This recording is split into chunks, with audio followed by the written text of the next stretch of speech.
Malam itu di negara Italia, pria yang bernama Amerigo ini sedang bersiap menuju suatu tempat untuk konser. Mengingat Amerigo merupakan seorang musisi yang cukup dikenal publik Italia, namun belum sempat ia memulai konsernya, Amerigo menerima kabar buruk yang menyebut jika sang ibu meninggal dunia. Quando? Ciao. Kabar itu pun jelas membuatnya terpukul. Terlebih, sang ibu yang membesarkannya sejak kecil kini telah meninggal, di mana Amerigo pun menyampaikan kabar duka itu pada asistennya. Annulliamo il concerto. No. Sang asisten pun menyarankan Amerigo untuk membatalkan konsernya. Namun, Amerigo tetap menunjukkan profesionalismenya dengan menolak untuk membatalkan konser itu.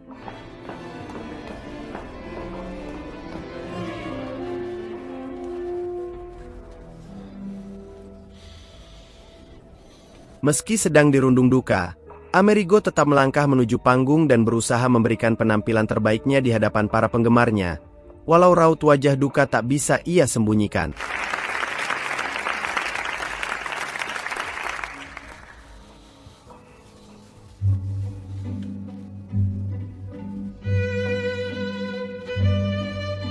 Alunan merdu dari biola yang dimainkan Amerigo seolah mewakili perasaannya saat itu yang telah kehilangan sang ibu untuk selamanya.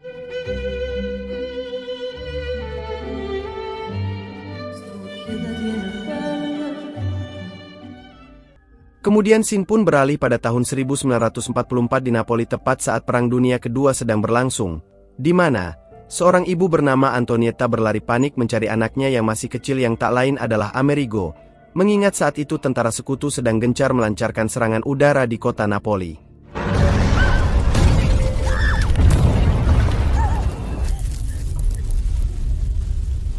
Tepat setelah bom dijatuhkan dari pesawat tempur sekutu, Antonietta samar-samar mendengar suara anaknya, hingga akhirnya ia pun berhasil menemukan Amerigo meski saat itu asap pekat akibat ledakan bom tadi mengganggu jarak pandangnya. Mama! Amerigo! Amerigo, stai! Amerigo!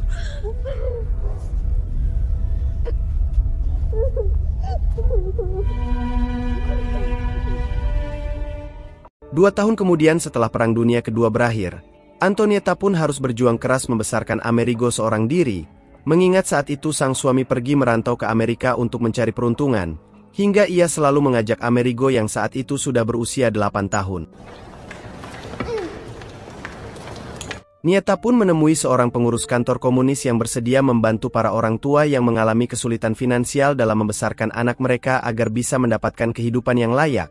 Namun sepertinya, ada hal yang perlu dipertimbangkan Nieta dengan program tersebut. È l'unico che mi è rimasto.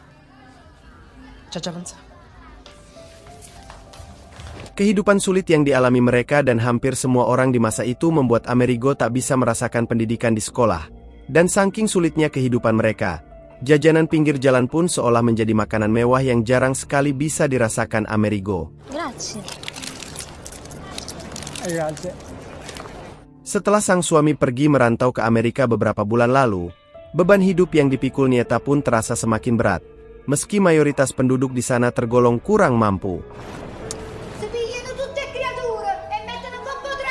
Ketika melewati permukiman penduduk lokal, banyak para ibu-ibu membicarakan gosip terkait program dari Partai Komunis yang tadi Nieta datangi, di mana mereka menyebut jika anak-anak mereka yang ikut serta dalam program itu akan dikirim ke Rusia untuk dipekerjakan sebagai budak.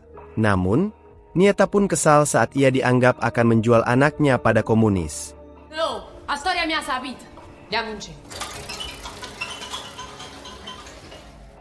Sesampainya di rumah, Amerigo pun menanyakan hal yang ia dengar tadi terkait sang ibu yang akan menjualnya, di mana Amerigo menolak jika memang itu terjadi dan hanya ingin menyusul ayahnya ke Amerika.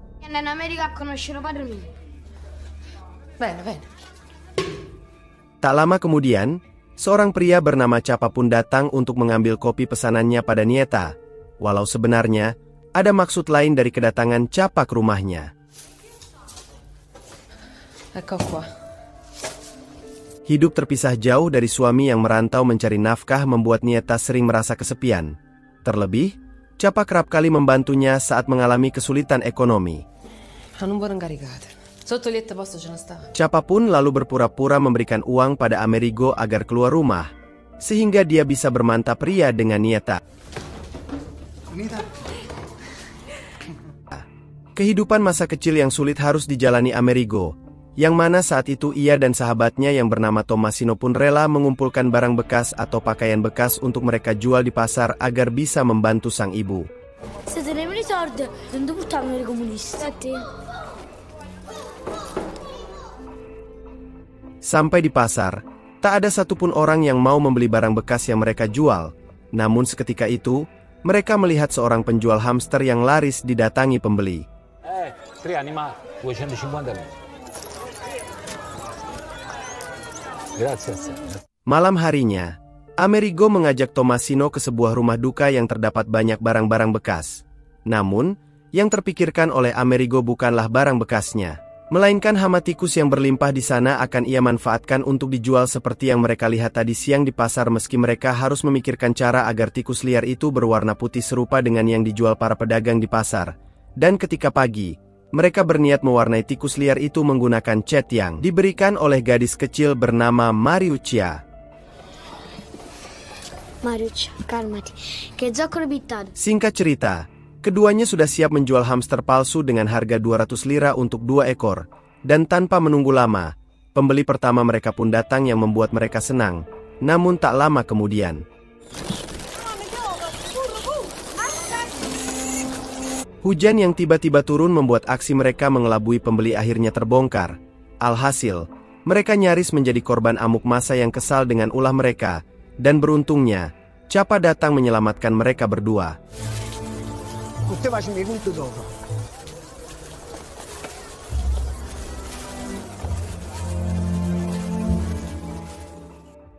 Ulah Amerigo untuk mendapatkan uang dengan cara menipu pembeli sangat disayangkan oleh Nieta. Meski Amerigo memiliki tujuan baik untuk mendapatkan uang agar tak menjadi beban hidup sang ibu. Melihat Amerigo yang makan dengan begitu lahap, Nieta rela menahan lapar dengan memberikan makanan miliknya pada sang putra. Grazie. Esok harinya ketika pulang bermain, Amerigo memergoki ibunya berbicara dengan seorang wanita yang kabarnya akan membawa Amerigo ke Serbia. Amerigo pun mengatakan bahwa ia hanya mau pergi jika ia diberi sepatu baru yang di masa itu menjadi barang mewah yang tak bisa dimiliki oleh semua anak di seusianya.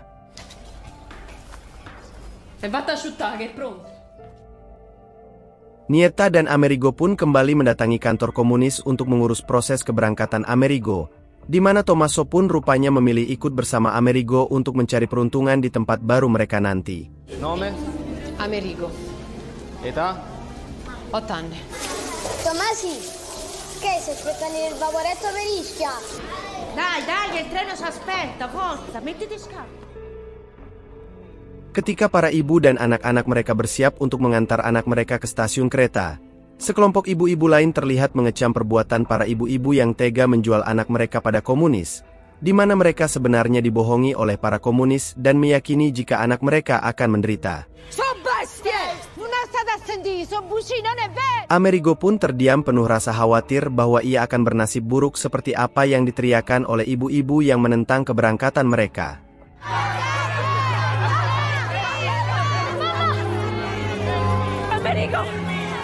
Meski terjadi pro kontra yang membuat situasi memanas, pihak komunis meyakinkan bahwa putra-putri mereka yang akan ikut dalam perjalanan kereta kali ini akan mendapat kehidupan lebih layak. Dan diketahui jika para anak-anak ini nantinya akan mendapatkan orang tua asuh mereka masing-masing. Dalam arti, mereka secara tidak langsung memang benar-benar dijual. Io li amo, quanto voi. Antonietta pun akhirnya harus merelakan Amerigo pergi untuk mendapat kehidupan yang layak. Walau meski, hati kecilnya tak mampu melepas kepergian anaknya. Namun, kesulitan ekonomi yang mereka hadapi memaksa Antonietta dan kebanyakan orang tua di sana harus mengikhlaskannya dan berharap keberuntungan akan berpihak pada anak mereka. Per il viaggio. Ameri, va. Vattene, va. Amerigo! Mamma! Amerigo!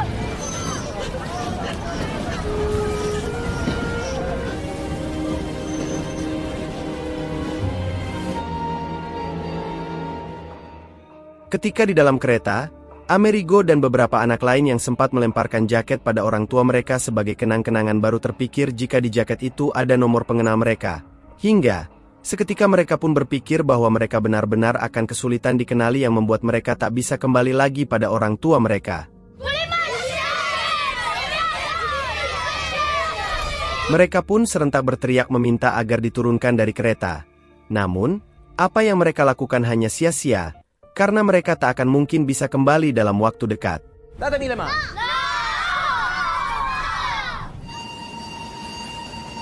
Setelah menempuh perjalanan panjang, mereka pun sampai di kota Modena dan disambut oleh spanduk perdamaian, karena memang, perselisihan di negara itu terpecah menjadi dua kubu antara Italia dan Selatan.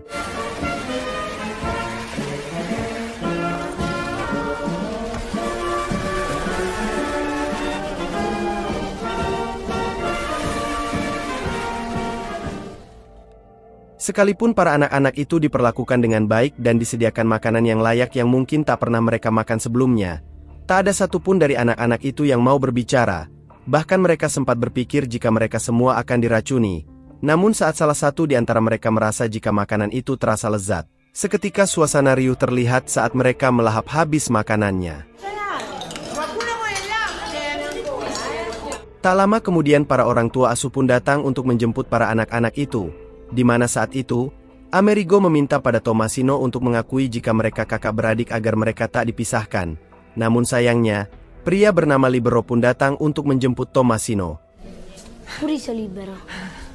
Vieni, dai, andiamo. Itulah momen terakhir kebersamaan Amerigo dengan sahabatnya. Karena tak lama, Amerigo dijemput seorang wanita bernama Derna yang akan menjadi orang tua asuhnya. Io mi chiamo Derna. Lo so anche fa freddo che quando senza paltò. Ciao Mary. Ciao. Ciao. Pagi harinya, Amerigo yang baru terbiasa dengan lingkungan barunya pun terkejut saat melihat kabut yang ia pikir asap dari ledakan bom. Mengingat rumah Derna berada di dataran tinggi dengan kehidupan asri dan hewan ternak sapi yang tak pernah Amerigo temui sebelumnya. Selain harus beradaptasi dengan lingkungan baru di pedesaan, Amerigo pun harus menyesuaikan diri dengan keluarga Derna yang tinggal bersama kakak laki-lakinya dan keponakan Derna. Mengingat Derna hidup seorang diri tanpa suami ataupun anak. Pensa un po' cosa mi sono inventato, Kata anak asuh sebenarnya hanya istilah halus untuk Amerigo. Karena faktanya Amerigo datang untuk dipekerjakan membantu mengurus ladang gandum dan peternakan sapi serta juga pabrik roti mereka. Di mana rasa tak nyaman mulai dirasakan oleh Amerigo yang membuatnya teringat akan sang ibu.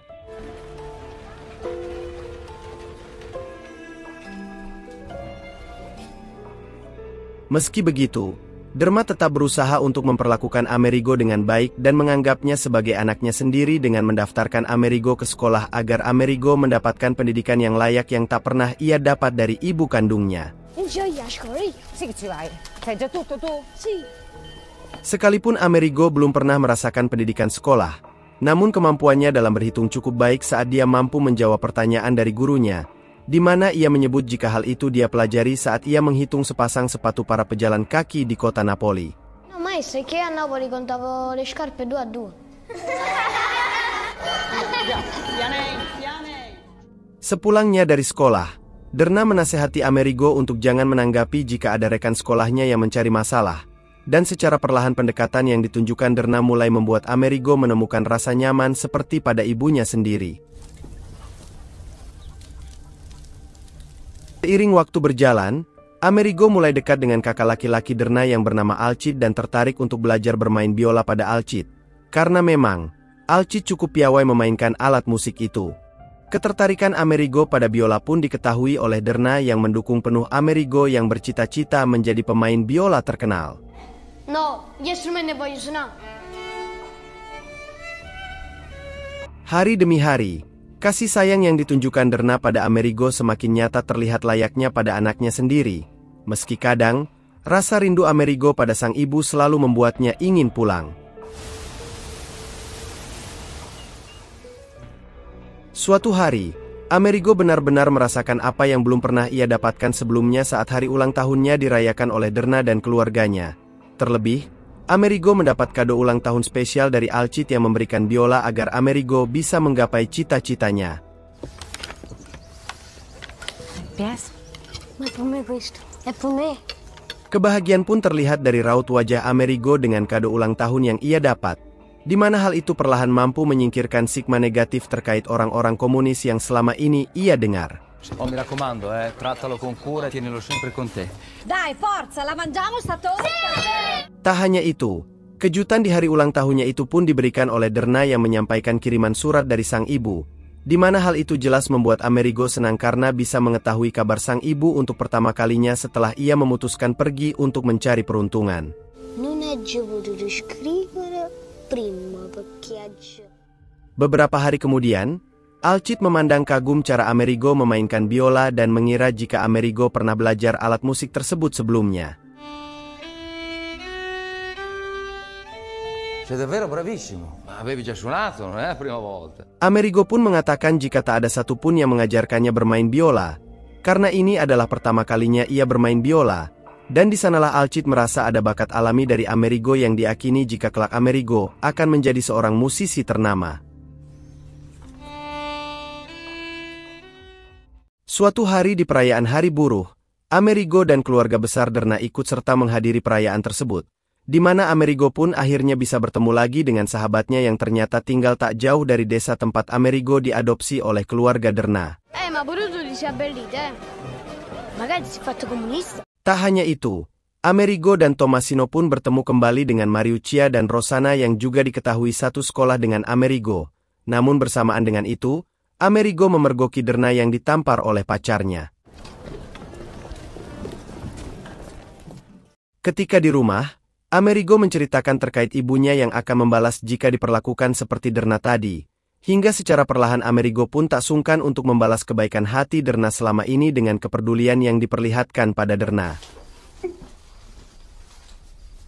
Esok malamnya, warga sekitar tempat tinggal Derna dikerahkan untuk mencari Rossana yang hilang. Dan di waktu bersamaan, anak sulung Alcide yang bernama Luzio pun datang menemui Amerigo dan mengatakan jika ia tahu kemana Rossana pergi.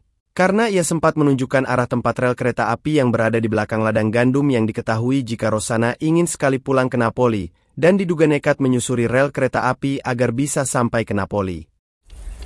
Rossana! Rossana! Rossana!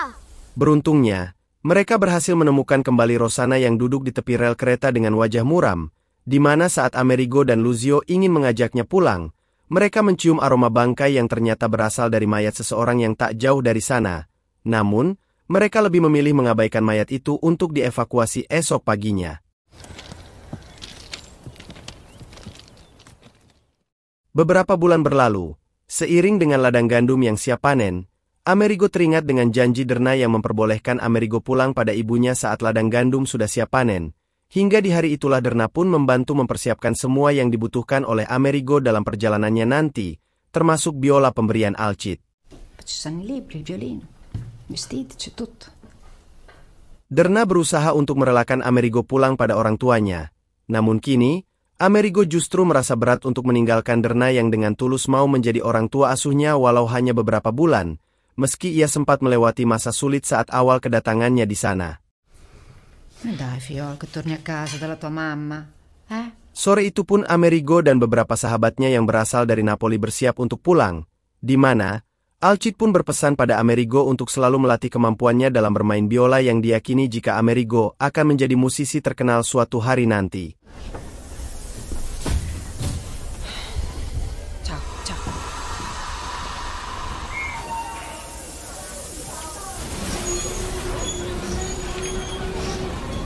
Kepergian Amerigo benar-benar membuat Derna seperti kehilangan anaknya sendiri, mengingat kedekatan yang baru terjalin di antara mereka. Begitupun dengan Amerigo yang merasa berat meninggalkan Derna yang sudah dianggapnya seperti ibu kandungnya.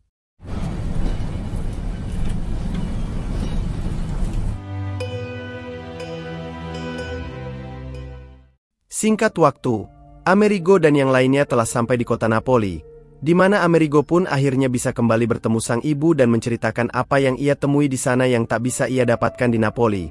Begitupun dengan kemampuannya memainkan biola. Akan tetapi, Perlakuan kurang baik harus ia terima saat sang ibu seolah melarang Amerigo bermain musik dan diminta untuk bekerja di bengkel milik tetangganya. Al nord t'hanno fatto pure maestre musica. Sente paura. Noi che non teniamo tempo per queste cose. Perlakuan kasar ibunya itu justru berbanding terbalik dengan apa yang ia dapatkan bersama keluarga Derna. Hingga terpikirlah untuknya kembali ke sana ke tempat di mana ia bisa diterima dengan baik. Wanita tua bernama Magdalena itu mencoba untuk menasehati Amerigo dengan mengatakan bahwa inilah saatnya untuk Amerigo berbakti pada ibu yang telah melahirkannya dengan menuruti keinginan sang ibu, meskipun keinginan ibunya bertentangan dengan keinginannya sendiri. Suatu malam, ketika Amerigo menikmati makan malam sepulang bekerja, sang ibu menanyakan upah Amerigo selama bekerja di keluarga Derna. Namun, Amerigo yang masih kesal dengan sikap kasar sang ibu pun memilih diam.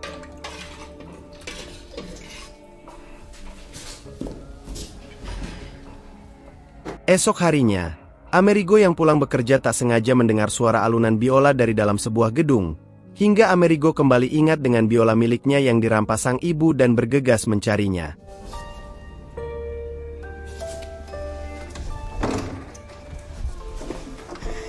Tak menemukan biola miliknya, Amerigo mendatangi pengurus Partai Komunis untuk menanyakan alamat rumah Derna di Modena, dan secara kebetulan, Amerigo mendapat kiriman surat dari Derna yang pasti tertulis alamatnya di sana dan terlintaslah di pikirannya untuk kembali ke Modena. Tak lama setelah Amerigo pulang ke rumah, ia mendapati ibunya yang baru pulang dari pasar dengan barang belanjaannya, di mana Amerigo pun menanyakan biola miliknya pada sang ibu. Amerigo pun kesal saat tahu jika biola miliknya telah digadaikan oleh sang ibu untuk menutupi kebutuhan hidup mereka. Namun lebih dari itu, sang ibu menganggap jika biola hanya pantas untuk orang kaya, bukan untuk mereka yang hidup susah. Hingga Amerigo pun diminta untuk berpikir lebih realistis tentang masa depannya yang harus ia mulai di kehidupan nyata mereka di sana.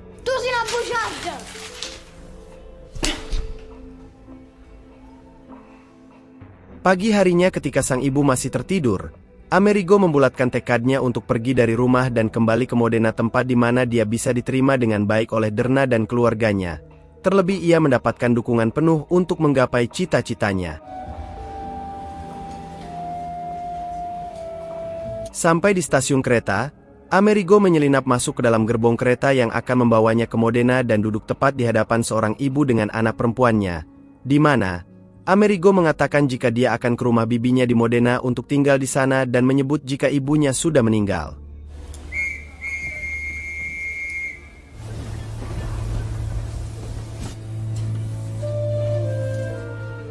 Beberapa jam kemudian, Derna yang sedang bersepeda dikejutkan dengan kedatangan Amerigo yang berjalan menghampirinya dari kejauhan, hingga akhirnya Amerigo kembali dalam pelukan wanita yang begitu baik menerimanya layaknya anak kandung sendiri. Terlebih, di tangan Derna lah Amerigo akhirnya berhasil mewujudkan cita-citanya menjadi seorang pemain biola yang dikenal banyak orang.